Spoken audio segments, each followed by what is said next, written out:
বাংলাদেশের নতুন রাষ্ট্রপতি হতে যাচ্ছেন ডক্টর মোহাম্মদ ইউনূস। 24 জুলাই আনুষ্ঠানিকভাবে জাতীয় সংসদের স্পিকার হাফিজ উদ্দিনের কাছে পদত্যাগপত্র জমা দিয়েছেন শাহাবুদ্দিন চুপ্পু। বিতর্কিত রাষ্ট্রপতি শাহাবুদ্দিন চুপ্পুকে আটক করেছে আইনশৃঙ্খলা রক্ষাকারী বাহিনী। রাষ্ট্রপতি মোহাম্মদ শাহাবুদ্দিনকে গ্রেফতার করেছে ঢাকা মহানগর গোয়েন্দা পুলিশ। এমপি সরকারের পরবর্তী রাষ্ট্রপতি হতে যাচ্ছেন ডক্টর মোহাম্মদ ইউনূস। চুপ্পুকে দ্রুত গ্রেপ্তার করতে হবে। আমরা কিন্তু চুপ্পুর পদত্যাগ অনেক আগেই বলে আসছিলাম। তো গাদা যখন পানি খায় জলগুলা করে খায়, তো বিএনপি হলো চুপ্পুর ইস্যুতে হলো গাদা সুলভ আচরণ করছে, অর্থাৎ জলগুলা করে পানি খেয়েছে। রাষ্ট্রপতি থাকার আগে ও পরের অপরাধের বিচার করা যাবে সাবেক রাষ্ট্রপতি মোহাম্মদ শাহাবুদ্দিনের, এমন অভিমত আইনজীবীদের। ডক্টর ইউনূস হচ্ছেন আগামীর বাংলাদেশের রাষ্ট্রপতি। কি চমকে গেলেন? অবিলম্বে এই শাহাবুদ্দিন চুপ্পুকে গ্রেফতার করতে হবে এবং বিচারের আওতায় নিয়ে আসতে হবে। আসসালামু আলাইকুম দর্শক, খুবই গুরুত্বপূর্ণ এবং আকর্ষণীয় কিছু সংবাদ নিয়ে আপনাদের সম্মুখে হাজির হয়েছি। দর্শক, ভিডিও শুরুতেই আশা করি প্রত্যেকটা ভিডিও ফুটেজের অংশ বিশেষ আপনারা একটু মনোযোগ সহকারে শুনেছেন এবং দেখেছেন। হ্যাঁ, দেখে শুনে বুঝতেই পারছেন যে আজকের এই ভিডিওটি কতটুকু গুরুত্বপূর্ণ এবং আকর্ষণীয়। কেননা ভিডিওর শুরুতে যে ছোট্ট ছোট্ট ভিডিওর অংশ বিশেষগুলো আপনারা দেখেছেন, সেগুলো দিয়ে আজকের এই ভিডিওটি সাজানো, আজকের এই এপিসোডটি সাজানো। তাই ধৈর্য সহকারে মনোযোগ দিয়ে পুরো ভিডিওটি দেখতে থাকুন, অনেক কিছু জানতে পারবেন ভাই, অজানা কিছু কথা। তো চলুন তাহলে কথা না বাড়াই, একটা লাইক দিয়ে মূল নিউজে চলে যাবো। তার আগে বলবো, যারা এখন পর্যন্ত আমাদের এই চ্যানেলটি সাবস্ক্রাইব করেন, প্রতিনিয়ত এই ধরনের গরম গরম টাটকা খবর পেতে আমাদের এই চ্যানেলটি সাবস্ক্রাইব করবেন। যারা করেছেন ধন্যবাদ। চলুন একটা লাইক দিয়ে মূল নিউজে চলে যাই। রাজনীতি একটা মঞ্চ, এই মঞ্চে যারা অভিনয় করেন তাদের মুখোশের আড়ালে আসল চেহারাটা চেনা যায় না। আজকে আমি আপনাদের এমন দুটো চরিত্রের গল্প বলবো যাদের জীবন দিয়ে সত্যটা পরিষ্কার বোঝা যায়। প্রথম নামটা খলিলুর রহমান। অন্তর্বর্তীকালীন সরকারের সময়ে তিনি ছিলেন রাজনৈতিক এবং নিরাপত্তা বিষয়ক উপদেষ্টা। সে সময় বিএনপির শীর্ষ পর্যায়ের নেতারা তাকে নিয়ে এমনভাবে কথা বলতেন যেন তিনি দেশের শত্রু। খোদ বিএনপির স্থায়ী কমিটির অন্যতম সদস্য, দলের ভারী ওজনের নেতা সালাউদ্দিন আহমেদ, তিনি সরাসরি খলিলুর রহমানকে বিদেশি দালাল বলে আখ্যায়িত করেছিলেন। টকশোতে, সংবাদ সম্মেলনে, সোশ্যাল মিডিয়ায় সর্বত্র একটাই সুর ছিল, এই লোক দেশের স্বার্থ একেবারে বিকিয়ে দিচ্ছে। এবার আসি ঠিক দ্বিতীয় প্রেক্ষাপটে, beta, Bangladesh investment development authority এর চেয়ারম্যান আশিকুর রহমান। এই মানুষটার অপরাধ কি ছিল জানেন? তিনি ভিডিও প্রেজেন্টেশন বানিয়ে আন্তর্জাতিক বিনিয়োগকারীদের কাছে বাংলাদেশকে তুলে ধরতেন। একজন সরকারি কর্মকর্তা দেশের জন্য বিদেশি বিনিয়োগ আনতে চেষ্টা করছেন, এটাকে কি বলা হয় জানেন? হকার। হ্যাঁ, বিএনপি কর্মীর সমর্থকরা তাকে রাস্তায় হকারের সাথেই তুলনা করতেন, যেন বিনিয়োগ আনাটা একটা লজ্জার কাজ। কিন্তু এবার একটু থামুন, গভীর একটা নিঃশ্বাস নিন, কারণ এই গল্পের পরের অধ্যায়টা পড়লে আপনি হয়তো নিজের কানকেই বিশ্বাস করতে পারবেন না। সেই খলিলুর রহমান, যাকে বিদেশি দালাল বলা হয়, তিনি আজ বিএনপি সরকারের মন্ত্রিসভায় সবচেয়ে ক্ষমতাধর এবং প্রভাবশালী মন্ত্রী। শুধু মন্ত্রী না, বলা হচ্ছে তিনি এই মুহূর্তে সরকারের পররাষ্ট্র ও কূটনৈতিক কৌশলের মূল স্থপতি।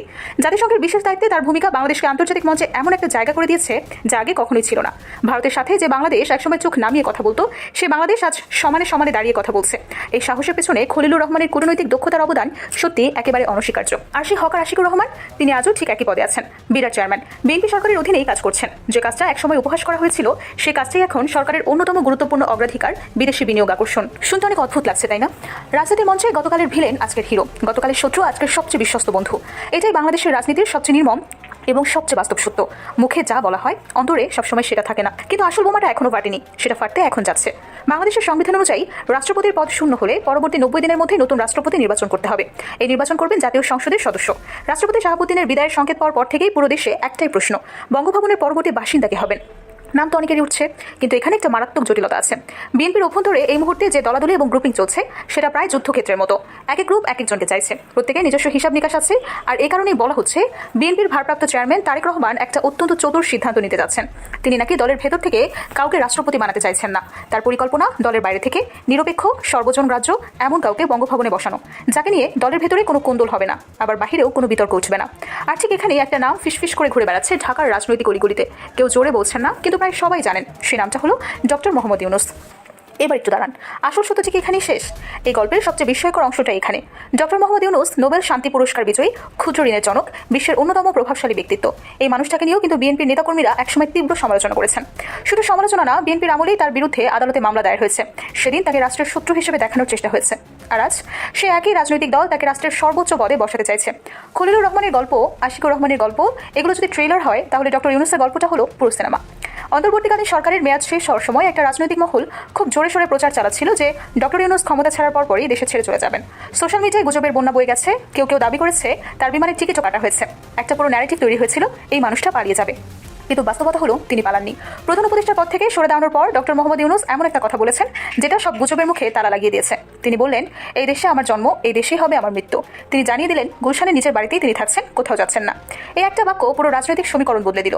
তাকে নিয়ে শুরু হলো নতুন হিসাব নিকাশ। সুপ্রিম কোর্টের বিশিষ্ট আইনজীবী অ্যাডভোকেট আবু হেনা রাজ্জাকি তিনি প্রথমে এই বিস্ফোরক তথ্যটা জনসম্মুখে আনলেন। জানালেন, ডক্টর মোহাম্মদ ইউনূসকে রাষ্ট্রপতি পদে বসানোর জন্য সরাসরি প্রস্তাব দেওয়া হয়েছে, আর সেই প্রস্তাবটা এসেছে বর্তমান ক্ষমতাসীন দল একদম বিএনপির পক্ষ থেকেই। খবরটা যখন ছড়ালো তখন অনেকেই হতভম্ব, কিন্তু রাজনীতিতে স্মৃতি ক্ষণস্থায়ী, স্বার্থ চিরস্থায়ী। প্রশ্ন হলো, বিএনপি কেন এত মরিয়া হয়ে ডক্টর ইউনূসকে বসাতে চাইছেন? শুধুই সম্মান, নাকি এর পেছনে অন্য কৌশল রয়েছে? উত্তরটা বুঝতে হলে আমাদের কয়েক স্তরে ভাবতে হবে। ডক্টর মোহাম্মদ ইউনূস একজন নোবেল বিজয়ী। তিনি যদি বাংলাদেশের রাষ্ট্রপতি হন, আন্তর্জাতিক মহলে বিএনপি সরকারের গ্রহণযোগ্যতা এমন একটা উচ্চতায় পৌঁছাবে যেটা অন্য কোনো উপায় সম্ভব না। এই মুহূর্তে বাংলাদেশের গার্মেন্টস শিল্প দেশের অর্থনীতি মেরুদণ্ড, সেটা ইউরোপ আর আমেরিকার বাজারের উপর নির্ভরশীল। সেসব দেশের নীতি নির্ধারকদের সাথে ডক্টর ইউনূসের যে ব্যক্তিগত সম্পর্ক আছে, সেটা কোনো কূটনৈতিকের পক্ষে তৈরি করতে দশকও লাগতে পারে। বিশ্বব্যাংক, IMF, এশীয় উন্নয়ন ব্যাংক, এই প্রতিষ্ঠানগুলোর শীর্ষ পর্যায়ে ডক্টর ইউনূসের যে ব্যক্তিগত যোগাযোগ আছে, সেটা অমূল্য। বিদেশি বিনিয়োগকারীরা কোথায় টাকা ঢালবেন সেটা নির্ভর করে আস্থার উপর। একটা দেশের রাষ্ট্রপ্রধান যদি বিশ্বব্যাপী পরিচিত এবং শ্রদ্ধেয় কেউ হন, তাহলে সেই অবস্থার ভিত্তিটা এমনিতেই তৈরি হবে। জলবায়ু পরিবর্তনের কারণে বাংলাদেশ পৃথিবীর সবচেয়ে ঝুঁকিপূর্ণ দেশগুলোর একটি। বৈশ্বিক জলবায়ু তহবিল থেকে বিপুল পরিমাণ অর্থ আনার সুযোগ আছে, কিন্তু সেই সুযোগ কাজে লাগাতে হলে আন্তর্জাতিক পর্যায়ে একজন পরিচিত মুখ লাগবে। আর এই মুহূর্তে ডক্টর ইউনূস ছাড়া আর কে আছে? আরেকটা বিষয়, বিএনপি সরকার এই মুহূর্তে ভূরাজনৈতিকভাবে একটা ঝুঁকিপূর্ণ পথে আছে। ভারতকে দূরে সরিয়ে চীন, পাকিস্তান আর তুরস্ক বলয়ের দিকে ছড়ছে। 2024 সালে গণ অভ্যুত্থানের পর বাংলাদেশ যে সংস্কারের আকাঙ্ক্ষা করেছে, সেটাকে জীবিত রাখতেও ডক্টর ইউনূসের মতো ব্যক্তিত্ব দরকার। প্রবাসী বাংলাদেশিদের কথাও ভাবুন, সেখানেও তাকে দরকার। কিন্তু একটু থামুন, গল্পটা যতটা সুন্দর, বাস্তবতাটা ততটা সরল না। বিএনপির ভেতরে সবাইকে সিদ্ধান্তে একমত? একদমই না। একটা অংশ চাচ্ছে, অন্য অংশ চাচ্ছে না। আরেকটা চাপ আসছে ভিন্ন দিক থেকে, বাংলাদেশের বড় বড় কর্পোরেট সেক্টরগুলো থেকে। তাহলে তারেক রহমান কি সমস্ত চাপ সামলে শেষ পর্যন্ত তার সিদ্ধান্তে অটল থাকতে পারবেন? তাহলে কি ডক্টর মোহাম্মদ ইউনূসকে বঙ্গভবনে বসানোটাই তারেক রহমানের সবচেয়ে বড় মাস্টার স্ট্রোক হতে যাচ্ছে? নাকি বিএনপির অভ্যন্তরীণ কোন্দল, কর্পোরেট লবিং আর ক্ষমতার লোভ শেষ পর্যন্ত এই স্বপ্নটাকেও গিলে খাবে? বাংলাদেশের রাষ্ট্রপতি মোহাম্মদ শাহাবুদ্দিন চুপ্পু পদত্যাগ করেছেন, কিন্তু তার এই পদত্যাগের মধ্যে জামাত ইসলামের একটা চমৎকার অর্জন আছে। পদত্যাগ পত্রের ভিতরেই জামাতের একটা অ্যাচিভমেন্ট আছে। এই ঘটনা ডেফিনেটলি জামাত পর্দার অন্তরালে দরকার সুরসি করে ঘটিয়েছে। It's very significant. At the same time, whatever happen বা so far whatever happen, Jamaat এনসিপির উচিত এখন রাজপথে নামা এবং জুলাই যোদ্ধা, জুলাই শহীদ পরিবার বা জুলাই ভিত্তিক যেসব সংগঠন আছে, তারা এই মুহূর্তে রাষ্ট্রপতি চুপ্পুর গ্রেপ্তারের দাবিতে রাজপথে নামতে পারেন, তিনি যাতে সেফ এক্সিট কোনোভাবে না পান। তো দর্শক, এটা খুব জরুরি। তার পদত্যাগের পর তাকে গ্রেপ্তারের দাবিতে রাজপথে 2-4টা মিছিল জরুরি।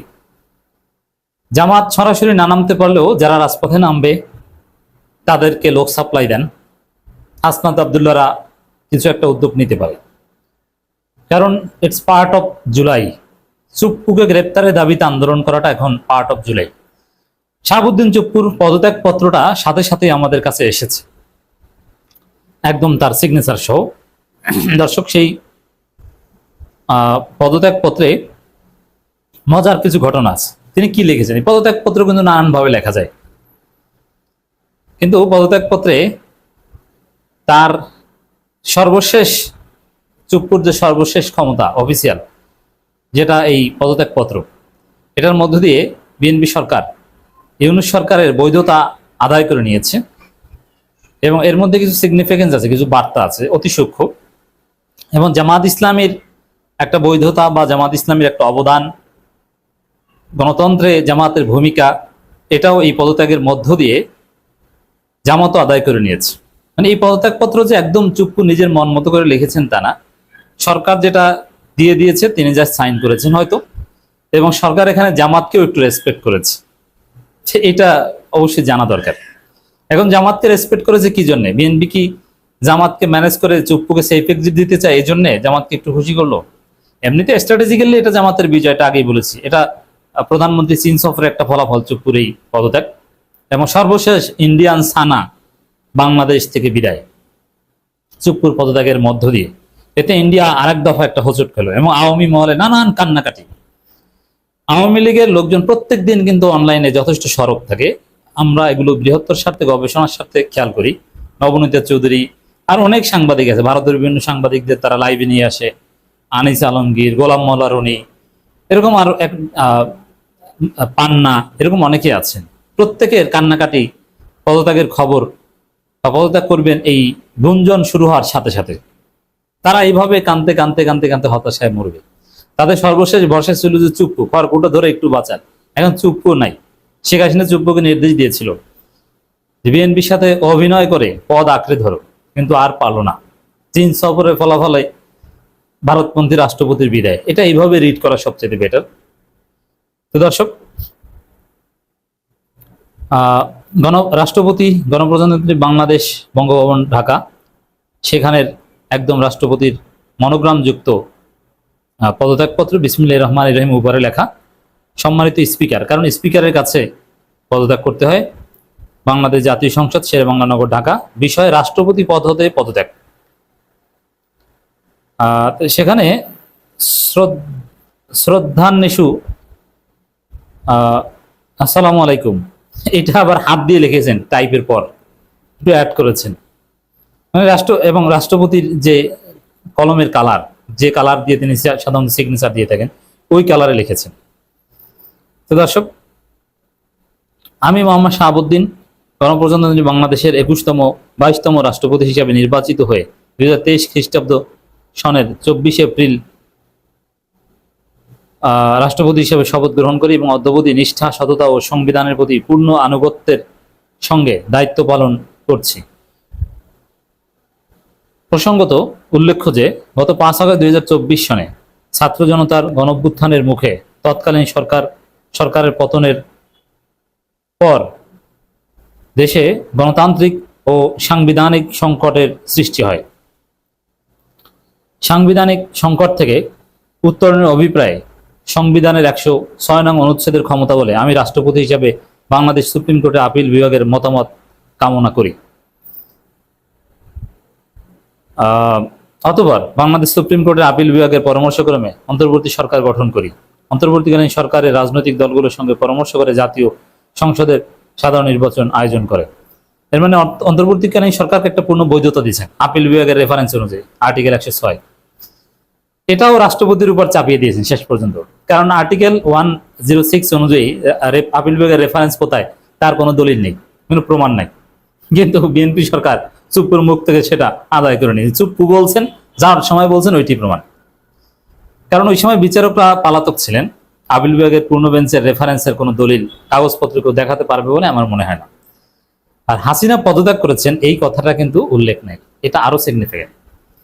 হাসিনার পালিয়েছে পদত্যাগপত্র, এটা নিয়ে যেহেতু বেশি আলোচনা হয়েছে, এটা তিনি যেহেতু আগেই বলেছেন যে পদত্যাগপত্র আমার কাছে নাই, যার ফলে এখানে পদত্যাগ শব্দটা উল্লেখ না করে বা প্রধানমন্ত্রী পদত্যাগ করেছেন তার ফলে আমি আপিল বিভাগের রেফারেন্স দিয়েছি, এরকম কিছু না। যে গণঅভ্যুত্থানের ফলে সৃষ্ট পরিস্থিতি, এই শব্দটা গণঅভ্যুত্থান শব্দটা লিখেছেন। এর মধ্য দিয়ে ইউনূস সরকার গণঅভ্যুত্থান এবং তৎকালীন ইউনূস সরকারের বৈধতা, এটা চুপ্পুর যাওয়ার সময় তার মুখ থেকে আদায় করে নিয়েছেন। এখন তিনি হয়তো এগুলোর বিনিময়ে সেফ এক্সিট বা এই অফিসিয়াল প্রমাণের বাইরে কথাবার্তা বললে অফিসিয়াল কোনো লেজিটিমেসি থাকবে না, সেগুলো অপপ্রচার, পালিয়ে যেয়ে যদি বলতে পারেন, দ্যাটস ডিফারেন্ট। কিন্তু তিনি বলবেন, যদি পালাতে পারেন, সেফ এক্সিট পান, তাহলে অনেক বিস্ফোরক মন্তব্য নিরাপদ জীবনে যে করবেন, তিনি চুপ থাকবেন না ডেফিনেটলি, এবং ঘুরে ফিরে এই চুপ্পু হাসিনার সাথে দেখা করতে পারে। তারপরে দেখবেন খেলা কি হয়, যদি সেফ এক্সিট পায়। এই জন্য সেফ এক্সিট দেওয়া উচিত না, জেলেই রাখা দরকার। তার বিরুদ্ধে অভিযোগ আছে, এই জন্য বিচার করা দরকার। এবং নির্বাচনের পর অতবার বাংলাদেশ নির্বাচনের ফলাফলের ভিত্তিতে বর্তমান সরকার গঠিত হয়ে সরকার পরিচালনা করছে। ভালো, সরকারের তো প্রশংসা করবেই। বর্তমান সরকারি দল ও বিরোধী দল গণতান্ত্রিক চর্চার মধ্য দিয়ে জাতীয় সংসদে নিজ নিজ দায়িত্ব পালন করছে। আমার সুদৃঢ় ইতিবাচক ভূমিকার কারণে দেশে কোনো সাংবিধানিক বিপর্যয় ঘটেনি। ঠিক আছে, এখন সরকারি দল বিরোধী দল গণতান্ত্রিক চর্চা করছে, এটা পদত্যাগপত্রে লেখার কোনো দরকারই ছিল না। এটা হচ্ছে জামাতের অর্জন আদায়, যে তুমি যাও আমাদেরকে একটু কিছু দিয়ে যাও, বা বিএনপি জামাতকে এটা দিয়েছে। এই যে দেখো, তোমাদের কথা বলেছে, গণতান্ত্রিক চর্চা করছে। অথচ পদত্যাগে বিরোধী দল কি করছে? সরকারি দল বিরোধী দল মেনে গণতান্ত্রিক চর্চা করছে, দায়িত্ববান করছে। এই অ্যাপ্রিসিয়েশনের কোনো প্রয়োজন ছিল না, এটা বিএনপি জামাতকে দিয়েছে। এবং রাষ্ট্রপতির ভাষণে সংসদে, সেখানেও কিন্তু জামাতের প্রশংসা করা হয়েছে। তো এটা একটা খেলা। আমি গুরুতর অসুস্থ, হৃদরোগ, উচ্চ রক্ত, এর মধ্যে তার নাকি ব্রেস্ট ক্যান্সার হয়েছে, এটা ছড়িয়ে পড়েছিল, এইডস হয়েছে, এগুলো গুজব। আর এইসব অসুস্থ এগুলো কিছু না, এটা একটা বাহানা। তার রোগের নাম উল্লেখ করেছেন, তো এতে গুরুত্বপূর্ণ সাংবিধানিক পদের দায়িত্ব পালন করা আমার পক্ষে সম্ভব হচ্ছে না। আমার দীর্ঘমেয়াদে চিকিৎসা প্রয়োজন। এমত অবস্থায় সংবিধানের 53 অনুচ্ছেদের বিধান অনুযায়ী আমি রাষ্ট্রপতি পদ থেকে পদত্যাগ করছি। তো দর্শক, এই পদত্যাগের মধ্য দিয়ে এরকম অনেক বৈধতা প্রশংসার বিষয় আদায় করে হয়েছে, হয়তো এগুলোর বিনিময়ে তিনি সেফ এক্সিট চান। দর্শক, আশা করি পুরো ভিডিওটি দেখেছেন। এবার অবশ্যই আপনাদের মূল্যবান মতামত জানাবেন, পারলে ভিডিওটি শেয়ার করে সবাই দেখার সুযোগ করে দিবেন। আর আমাদের এই চ্যানেলে নতুন হয়ে সাবস্ক্রাইব করবেন। যারা করেছেন ধন্যবাদ জানাই। আজকের মতো এখানে বিদায় নিচ্ছি। দেখা হচ্ছে নতুন কোনো ভিডিওতে। সে পর্যন্ত সবাই ভালো থাকবেন। আল্লাহ হাফেজ।